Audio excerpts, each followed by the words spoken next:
বিসমিল্লাহির রহমানির রহিম। পরম করুণাময় অসীম দয়ালু আল্লাহর নামে শুরু করছি। ইসলামিক কালচারাল সেন্টার দাম্মাম মহান আল্লাহর অশেষ রহমতে আল কোরআন এবং সহিহ হাদিসের আলোকে সঠিকভাবে ইসলাম ধর্ম শিক্ষা দেওয়ার এক অনন্য প্রতিষ্ঠান।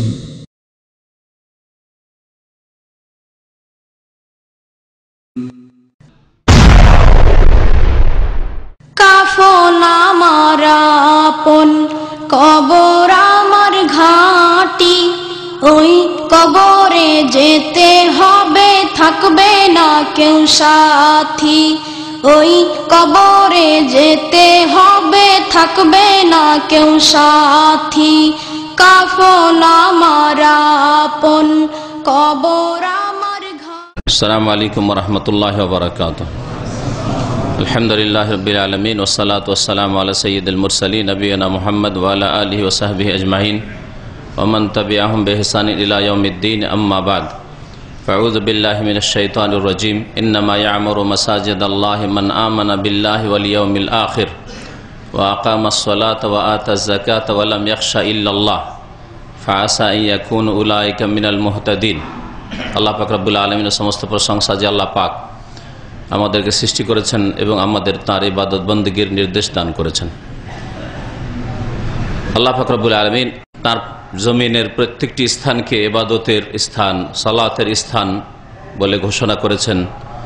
তবে বিশেষভাবে আল্লাহ পাকের মসজিদ, আল্লাহ পাকের ঘর, এই আল্লাহ পাকের মসজিদের নির্মাণ করা, মসজিদের খেদমত করা, মসজিদ আবাদ করা, এটা হচ্ছে মুমিনদের কাজ। আল্লাহ পাক রব্বুল আলামিন এর আদেশ কোরআনে কারিমে প্রদান করেছেন এবং যারা মসজিদের খেদমত করে, মসজিদ আবাদ করে, তাদের প্রশংসা করেছেন। দরুদ ও সালাম নাজিল হোক প্রিয় নবী মুহাম্মদুর রাসূলুল্লাহ সাল্লাল্লাহু আলাইহি সাল্লামের ওপর, যিনি হিজরতের পরে প্রথম কাজ করেছেন মসজিদ নির্মাণের। এ হচ্ছে রাসূলুল্লাহ সাল্লাল্লাহু আলাইহি সাল্লামের সিরাত, রাসূলুল্লাহ সাল্লাল্লাহু আলাইহি সাল্লামের জীবনী, যে হিজরতের পরে যেখানে অবস্থান করেছেন সেখানে একটি করে প্রথম মসজিদ তৈরি করেছেন, যাতে করে ইসলামের সর্বপ্রথম ইবাদত 5 ওয়াক্ত সালাত সুন্দরভাবে জামাত সহকারে কায়েম করা সম্ভব হয়। আল্লাহ পাক রব্বুল আলামিন মুমিনদের প্রশংসা করেছেন যেসব মুমিনরা মসজিদ আবাদ করে। মহান আল্লাহ ইরশাদ করছেন, ইন্নামা ইয়া'মুরু মাসাজিদাল্লাহি মান আমানা বিল্লাহি ওয়াল ইয়াউমিল আখির। নিশ্চয় মসজিদ আবাদ করে ওই সব লোকেরা যারা আল্লাহর প্রতি বিশ্বাসী, ওয়াল ইয়াউমিল আখির এবং পরকালে বিশ্বাসী। মান আমানা বিল্লাহি ওয়াল ইয়াউমিল আখির, যারা আল্লাহ বিশ্বাসী এবং পরকালে বিশ্বাসী, ওরাই মসজিদ আবাদ করে। মসজিদ আবাদ করা হচ্ছে দুই রকমের। এক রকম মসজিদ আবাদ করা হচ্ছে বাহ্যিক মসজিদ আবাদ করা, অর্থাৎ মসজিদ নির্মাণ করা, মসজিদের জন্য জায়গার ব্যবস্থা করা, নিজে জায়গা ওয়াকফ করা, দান করা, অথবা জায়গা ক্রয় করে মসজিদ নির্মাণের ব্যবস্থা করা, মসজিদ নির্মাণের কাজে অংশ নেওয়া, একাই করা, অথবা মসজিদ যদি একা সম্ভব না হয় তাহলে মুসলিম ভাইদের সাহায্য সহযোগিতা নিয়ে মসজিদ নির্মাণ করা প্রত্যেকটি গ্রামে, প্রত্যেকটি পাড়ায়। এ হচ্ছে বাহ্যিক মসজিদ আবাদ করা। আল্লাহ পাক রব্বুল আলামিন তাদের প্রশংসা করেছেন যারা মসজিদ নির্মাণ করে। আর মসজিদ নির্মাণের আরেকটি অর্থ হচ্ছে আভ্যন্তরীণভাবে মসজিদ আবাদ করা, তা হচ্ছে মসজিদে ইবাদত বন্দেগীর মাধ্যমে মসজিদ আবাদ করা। আর এটাই হচ্ছে আসল আবাদ করা মসজিদ। মসজিদের ঘর যদি তৈরি থাকে আর মসজিদে মুসল্লি না থাকে গ্রামের, অথবা অধিকাংশই বেনামাজি, যেমন আজকালকার মুসলিম সমাজের অবস্থা। মসজিদ তো পাড়ায় পাড়ায় আছে, গ্রামে শহরে আছে, কিন্তু মসজিদের মুসল্লি নাই। কিয়ামতের লক্ষণ, কিয়ামত যখন ঘনিয়ে আসবে তখন মসজিদ খুব সাজানো হবে, খুব চাকচিক্য হবে, মসজিদে খরচ করা হবে, কিন্তু মসজিদে মুসল্লি পাওয়া যাবে না। মসজিদ আসল নির্মাণ হচ্ছে মসজিদ আবাদ করা তাঁর ইবাদত বন্দেগীর মাধ্যমে। আল্লাহ পাকের ইরশাদ করছেন, ইন্নামা ইয়া'মুরু মাসাজিদাল্লাহ, আল্লাহ পাকের মসজিদ তারাই আবাদ করে মান আমানা বিল্লাহ, যারা আল্লাহর প্রতি বিশ্বাসী, যারা আল্লাহ পাকের একত্বে বিশ্বাসী, যারা আল্লাহ পাক রব্বুল আলামিনের প্রভুত্বে বিশ্বাসী, যারা আল্লাহ পাকের ইবাদত বন্দেগীতে বিশ্বাসী, তাদের ইবাদত বندگির প্রথম ইবাদত তাওহীদের পরে হচ্ছে নামাজ সালাত। সুতরাং সালাত আদায় করতে হলে মসজিদ লাগবে। বিনা জামাতে একা একা নামাজ পড়া কোনো মুসলিমের জন্য, পুরুষ ব্যক্তির জন্য জায়েজ নয়। আর সুতরাং মসজিদ তারা নির্মাণ করবে, মসজিদ আবাদ করবে। ইন্নামা ইয়ামুরু মাসাজিদাল্লাহ মান আমানা বিল্লাহ, আল্লাহর প্রতি যারা ঈমান রাখে, আল্লাহ পাকের ইবাদতে যারা বিশ্বাসী, যে আল্লাহ পাকের ইবাদতের জন্য আল্লাহ পাক সৃষ্টি করেছেন, তারা মসজিদ আবাদ করে, মসজিদ নির্মাণ করে। আর যারা পরকালে বিশ্বাসী, তাদের ইয়াকিন রয়েছে যে পরকালে প্রথম জবাবদিহি করতে হবে মুসলিমকে তাদের নামাজ সম্পর্কে, সালাত সম্পর্কে। প্রথম জিজ্ঞাসা হবে নামাজ সম্পর্কে। নামাজে যদি পাশ করি তাহলে বাকি আমল সম্পর্কে জিজ্ঞাসাবাদ হবে। আর যদি নামাজেই ফেল হয়ে যায়, 4 ওয়াক্ত 3 ওয়াক্ত পড়া মুসল্লি, জুমা পড়া মুসল্লি মুসলমান জাতিতে, কিন্তু নামাজ 5 ওয়াক্ত পড়ে না, তাহলে বাকি হিসাবের প্রয়োজন করে না, ফেল। সুতরাং যারা আল্লাহ বিশ্বাসী, পরকালে বিশ্বাসী, তারাই মসজিদ আবাদ করবে, তারাই মসজিদ নির্মাণ করবে, তারা মসজিদে গিয়ে 5 ওয়াক্ত সালাত আদায় করবে, তারা জামাত সহকারে নামাজ পড়বে, তারা মসজিদের হক আদায় করবে।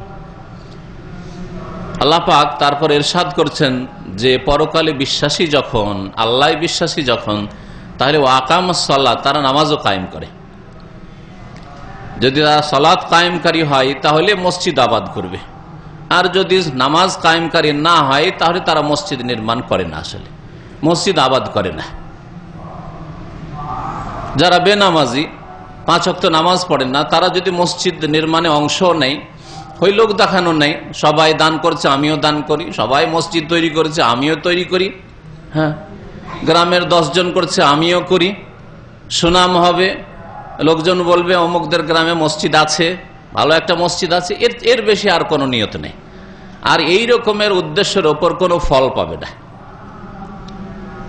আল্লাহ পাক তা ইরশাদ করেছেন, যারা 5 ওয়াক্ত নামাজ কায়েম করে তারাই মসজিদ আবাদকারী। ওয়া আকামাস সালাত ওয়া আতাজ যাকাত, এবং মুসলিম সমাজের অভাবীদের সমস্যা সমাধানের জন্য, দারিদ্র মোচনের জন্য তারা যাকাত দিয়ে থাকে।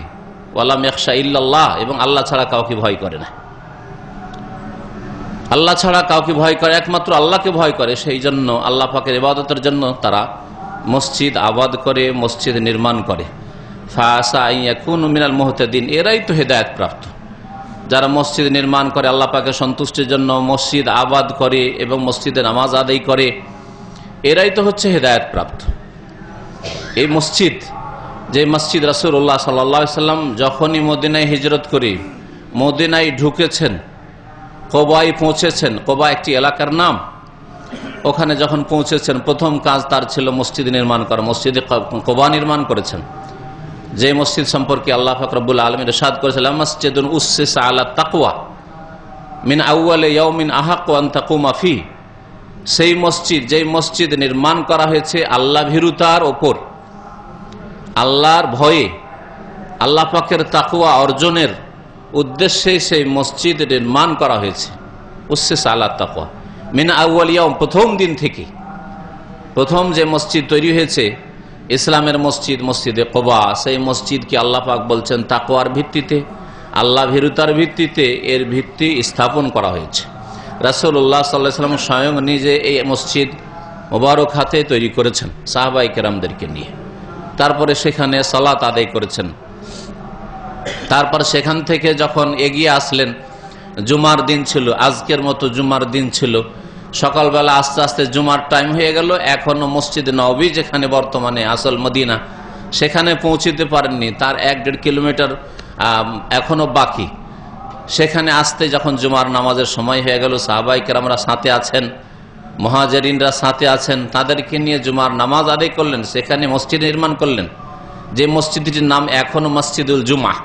কোবা মসজিদ থেকে পায়ে হেঁটে যদি মসজিদ নববীর দিকে আসেন তো রাস্তায় একটি মসজিদ পড়ে, যে মসজিদটির নাম হচ্ছে মসজিদুল জুমা, যেখানে প্রথম জুমা কায়েম হয়েছে রাসূলুল্লাহ সাল্লাল্লাহু আলাইহি ওয়াসাল্লামের মসজিদ নববীর আগে।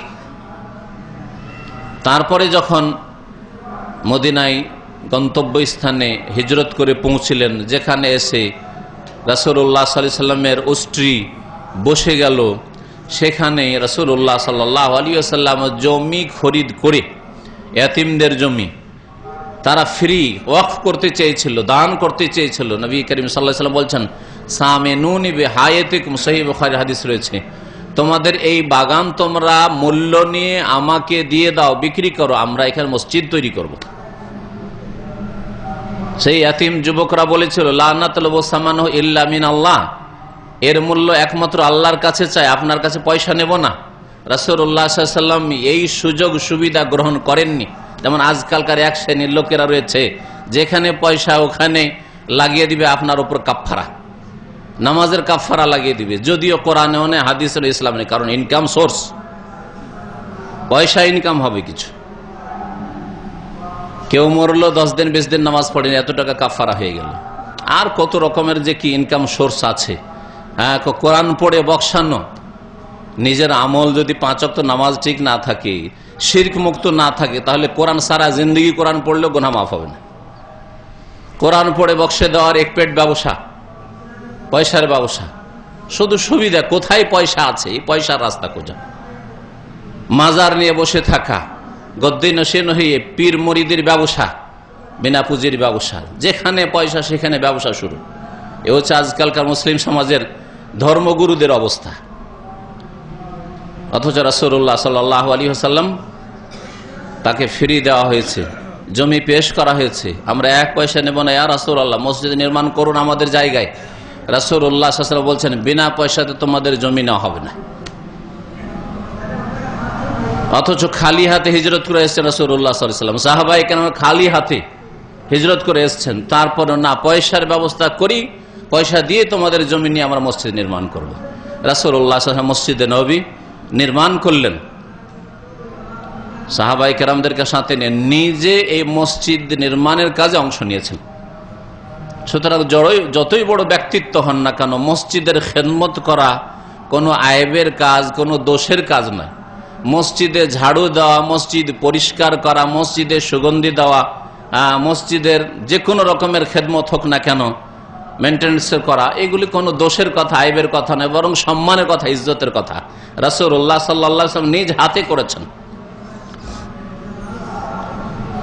যেই মসজিদে 1 ওয়াক্ত নামাজ পড়লে 1000 ওয়াক্তের ফজিলত পাওয়া যায়, রাসূলুল্লাহ সাল্লাল্লাহু আলাইহি ওয়াসাল্লামের সহিহ হাদিস।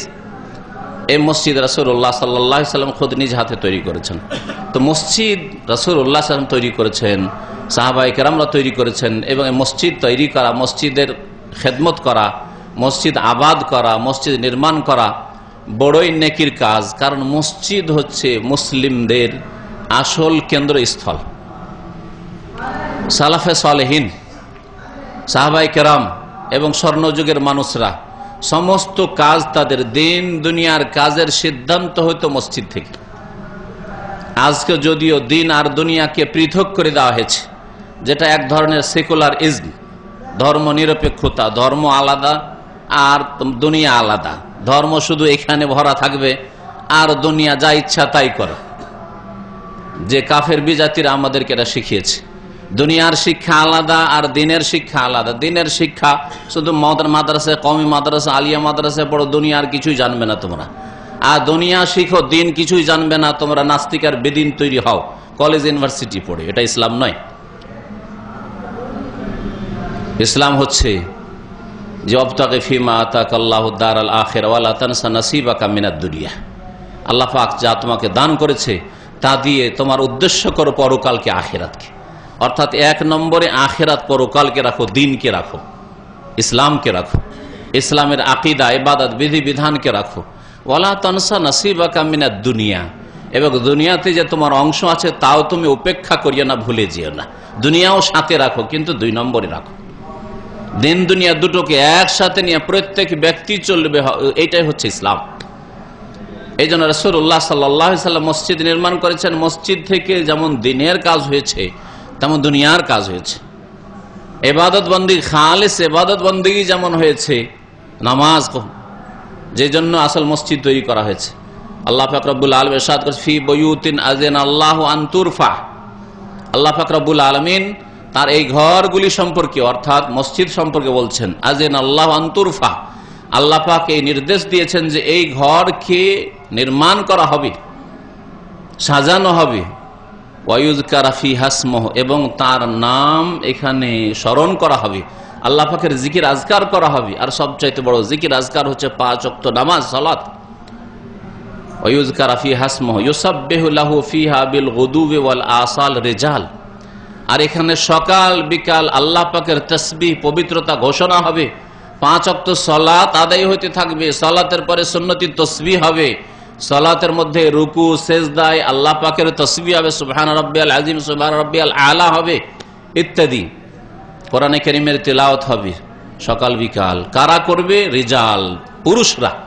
আল্লাহ পাক রিজাল বলেছেন, বলেননি যে অনাস, মানুষরা, পুরুষরা আল্লাহ বলেছেন।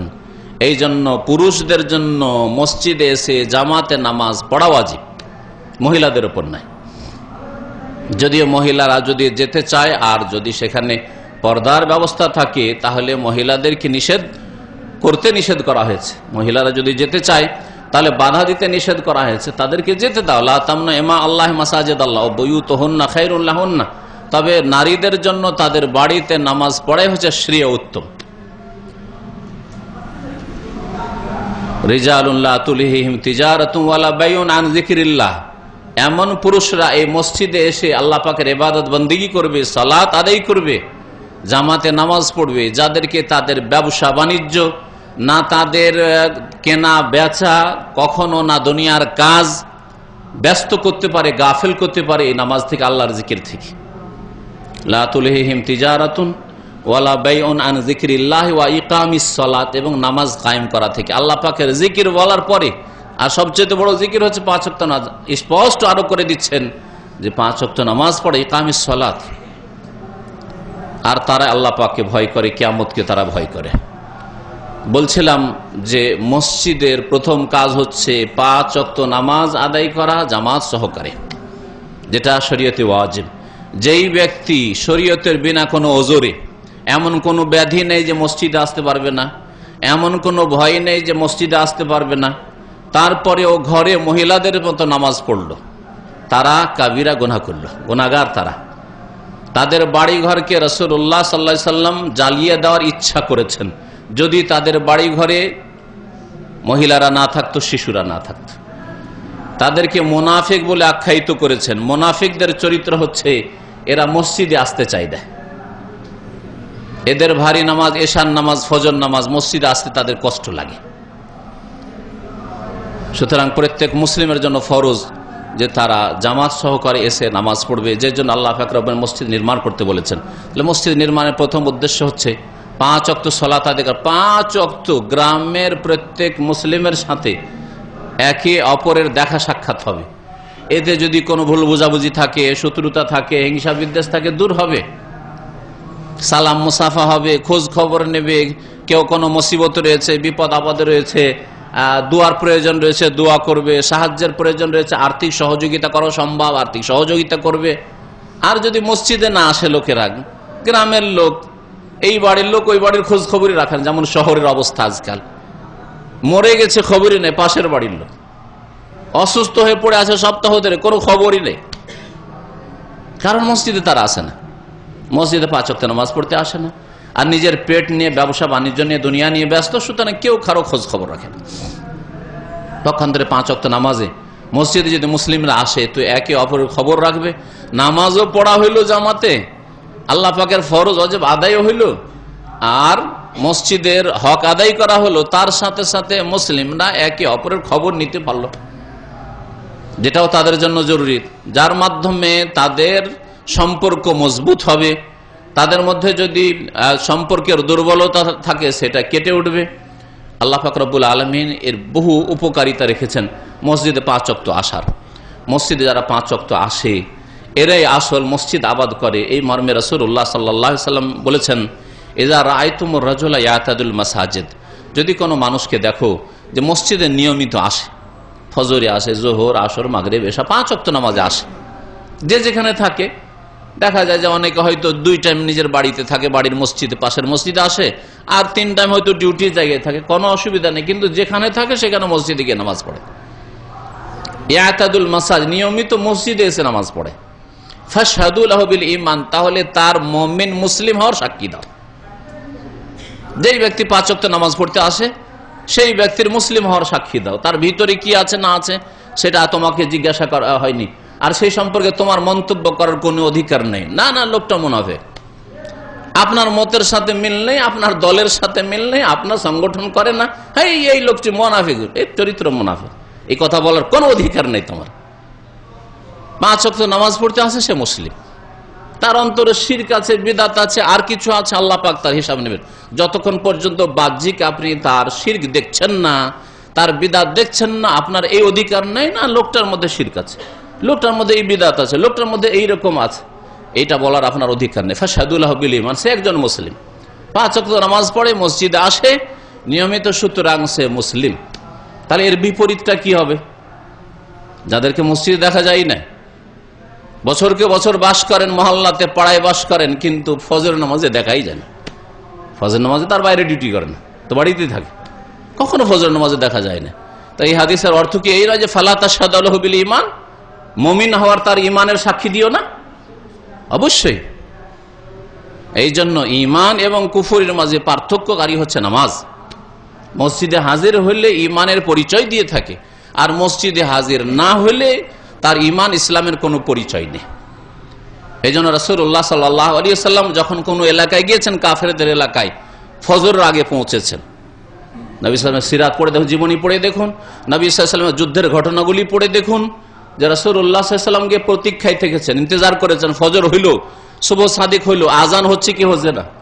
এলাকায় যদি আজান হয়ে গেছে তাহলে আর সেখানে আর কোন রকমের কোনো অ্যাকশন নেননি, না এই এলাকার লোক মুসলিম, কারণ আজান হইল, এই গ্রামে এই পাড়ায় আজান হইল,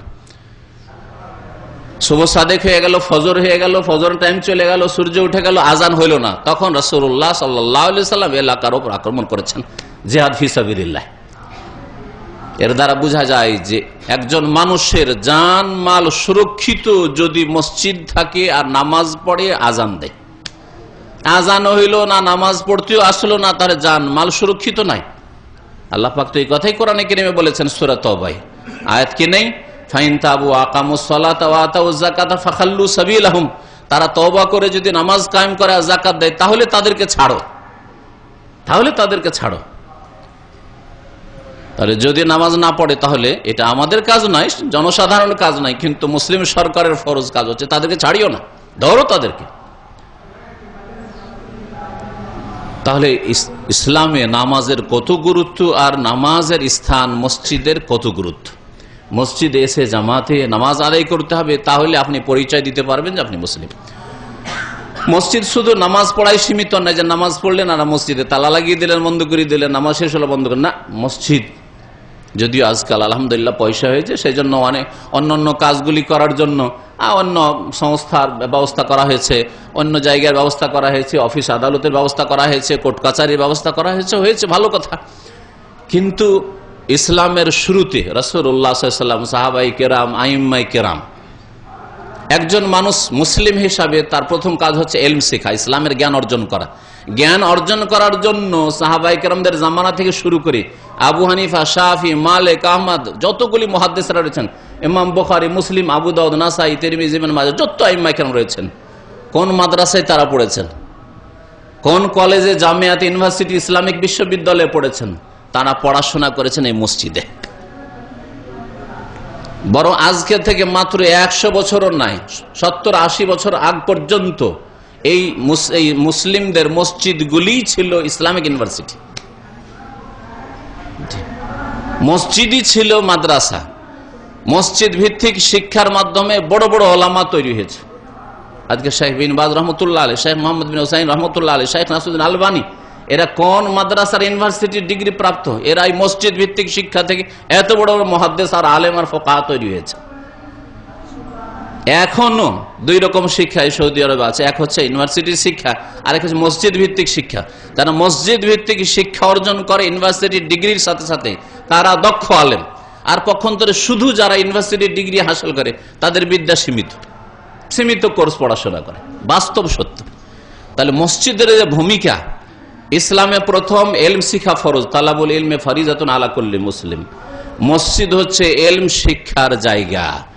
মাদ্রাসা প্রাইমারি স্তর থেকে শুরু করে একেবারে ইউনিভার্সিটি লেভেল পর্যন্ত কোরআন হাদিসের উচ্চ জ্ঞান হাসিল করা, উচ্চ ডিগ্রি হাসিল করা, এর জায়গা হচ্ছে মসজিদ, এর কেন্দ্র হচ্ছে মসজিদ।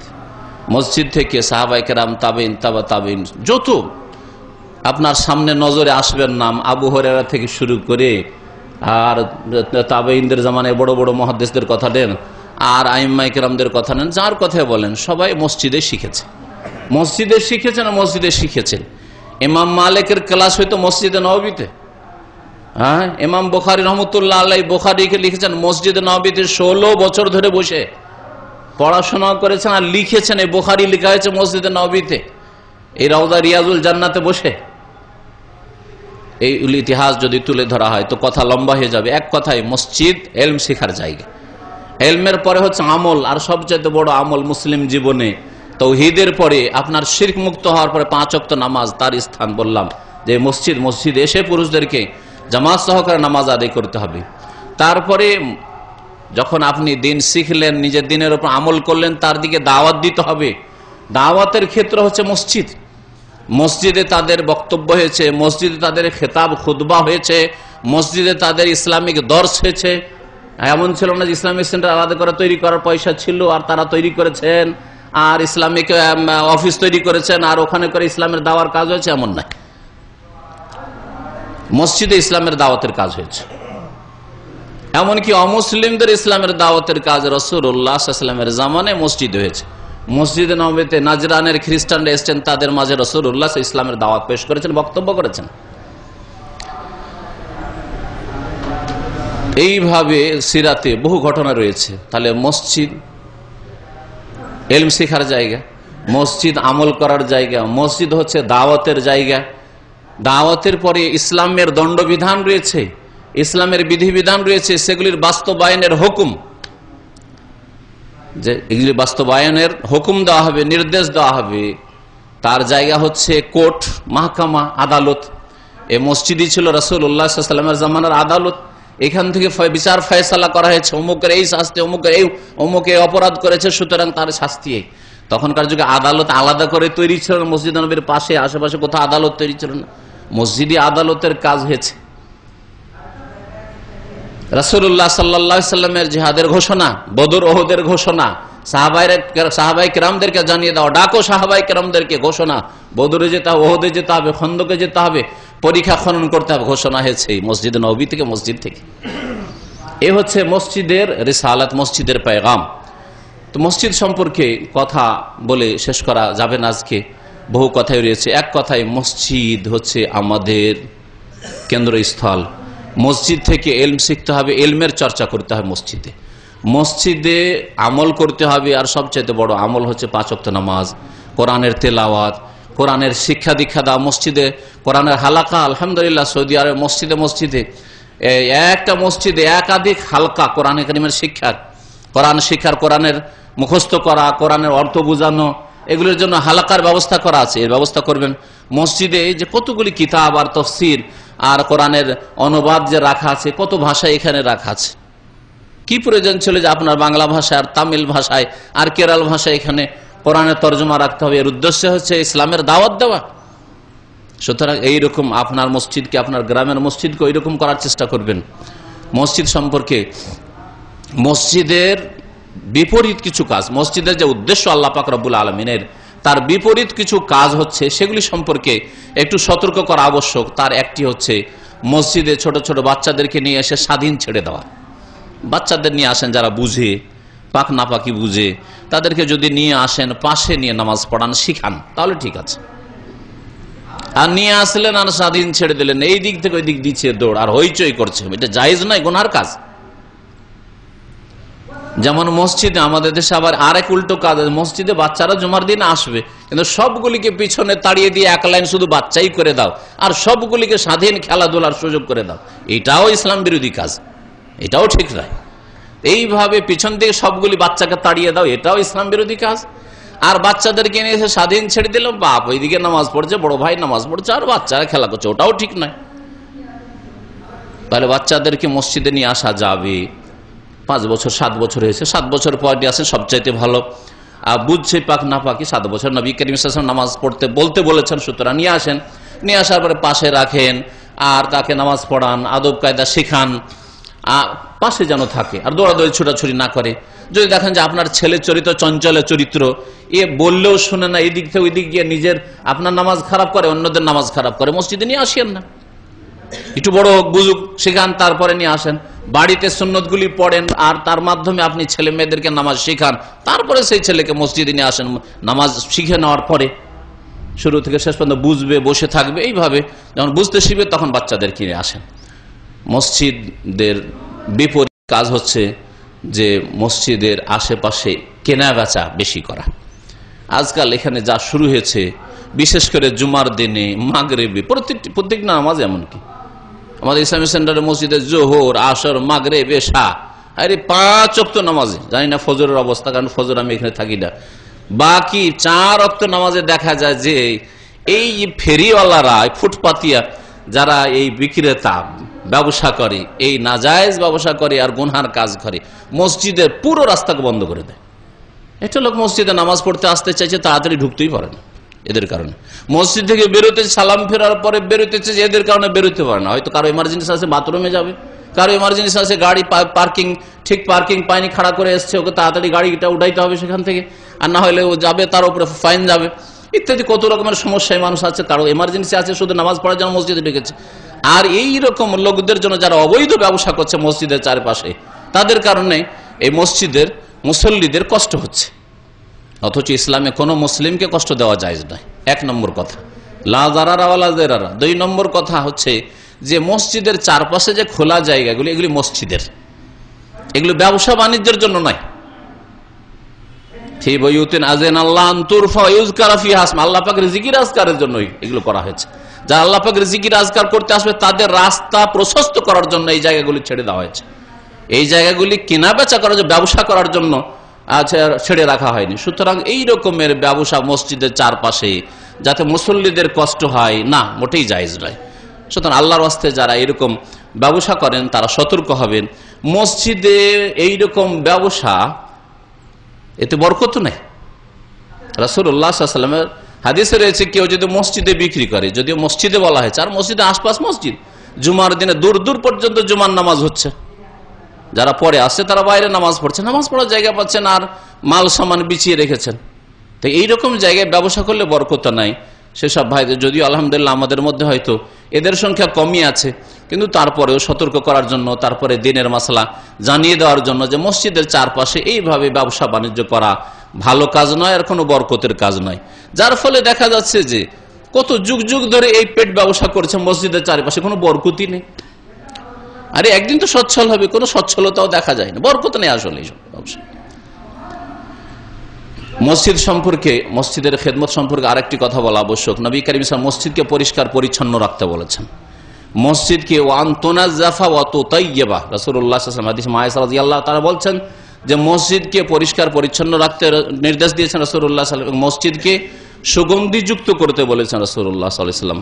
সুতরাং মসজিদে এমন কিছু যেন আপনার দ্বারা না হয় যাতে মসজিদের অবমাননা হয়, মসজিদ অপরিষ্কার হয়। তার কিছু উদাহরণ না দিলে অনেকে বুঝতে পারবেন না যে আমরা তো তা করি না। অনেক লোক আছেন জুমার খুতবা শোনেন, আর ওই যে পা ফেটে আছে, এদেশে পাটা ফাটেও খুব বেশি, আর ওই ঠোকরাইতে আছেন, হ্যাঁ, ঘষা দিতে আছেন। দেখা গেল ভালো করে খেয়াল করলে আপনি যখন উঠেছেন ওই জায়গায় একবারে আপনার পায়ের চামড়া, যে মরা চামড়া পুড়ে আছে, ঘষা দেওয়া হয়, তাতে আবার ময়লা আবর্জনা হয়ে গেছে দেখা যায়। অনেকে নাকে আঙ্গুল ভরে, কারণ এদেশে অ্যালার্জিও খুব বেশি আছে, ঘষতে থাকেন যতক্ষণ খুতবা চলছে বা যতক্ষণ এইদিকে নামাজ শুরু হচ্ছে না, আর পরে দেখা গেল একবারে ময়লা আবর্জনা করে দিচ্ছে। এগুলি হয় না, হচ্ছে। তাহলে জানতে হোক আর না, অনেকে মোটা খায়, মোটা বুঝে, ও টেরি পায় না যে আমি ময়লা আবর্জনা করে দিলাম, মসজিদটাকে খারাপ করে দিলাম, অপরিষ্কার করে দিলাম, নোংরা করে দিলাম, অন্যের জন্য অরুচিকর বানিয়ে দিলাম। হ্যাঁ, তারপরে পায়ে ধুলো নিয়ে, ময়লা নিয়ে এসে ঢুকে পড়লো, ভিজা পা, আর পায়ে ময়লা লেগে আছে, ধরে লেগে আছে, হাঁটো যেটা দিয়ে আসলে একেবারে দাগ, এগুলো দেখতে পাচ্ছি আমরা। এছাড়া অনেকে টিস্যু ব্যবহার করে টিস্যু ফেলে দিয়ে চলে, অবহেলা, যে কোনো রকমের এই রকমের অপরিষ্কার রাখা হতে পারে। মসজিদ অপরিষ্কার করা এটা খারাপ কাজ, গুনার কাজ। এছাড়া যেসব কাজ হয়তো আমরা করি না কিন্তু অনেকে করতে পারে, মসজিদে থুতু ফেলা, মসজিদের দেওয়ালে কাশপোটা ইত্যাদি, এইসব করা এগুলি ভালো জিনিস নয়। তো মসজিদকে পরিষ্কার পরিচ্ছন্ন রাখতে রাসূলুল্লাহ সাল্লাল্লাহু আলাইহি সাল্লাম নির্দেশ দিয়েছেন এবং সাহাবায়ে কেরামরা তার প্রতি আমল করেছেন। এই হচ্ছে মসজিদের নির্মাণ করা। মসজিদের নির্মাণ ইবাদত বন্দেগীর মাধ্যমে, মসজিদের আবাদ করা, খেদমত করা ইবাদত বন্দেগীর মাধ্যমে, এটা যেন এক নম্বরে থাকে। আরে পয়সার অভাব আছে, মসজিদে দান করতে পারলেন না, মসজিদ তৈরি করতে পারলেন না, কমপক্ষে ইবাদত বন্দেগীর 5 ওয়াক্ত নামাজ পড়ে মসজিদ আবাদ করেন, আল্লাহর কাছে তাহলে মুক্তি পাবেন। আর 2 নম্বর হচ্ছে যে আল্লাহ পাক পয়সা দিয়েছেন, তার কিছু অংশ মসজিদে লাগিয়ে মসজিদের খেদমত করবেন। আল্লাহ পাক যেন তারও তৌফিক দান করেন। মসজিদ ভিত্তিক দাওয়াতের চেষ্টা করবেন। মসজিদে কিছু কিতাব, ভালো কিতাব রাখেন। বিদাতি কিতাব আমাদের দেশে রাখা থাকে যাতে শিরক শিখানো হয়। বিদাতি কিতাব পড়েন না, আপনি তৌহিদ সুন্নতের কিতাব, সহিহ কোরআন হাদিসের কথা যাতে আছে এইরকম কিতাব রাখেন, যাতে করে সমাজের লোক শিরক মুক্ত হয়, পড়ে হেদায়েত হয়। আর মসজিদ ভিত্তিক দাওয়াতের ব্যবস্থাতে আরও যে মসজিদে যদি দর্শের ব্যবস্থা করা সম্ভব হয় ভালো কোনো কোরআন সুন্নাহর আলেম দিয়ে, তাহলে সেটাও করার চেষ্টা করবেন। আল্লাহ পাক রব্বুল আলামিন ভালো কাজে অংশ নেওয়ার যেন তৌফিক দান করেন। আল্লাহ পাক মসজিদের খেদমত করার যেন তৌফিক দান করেন।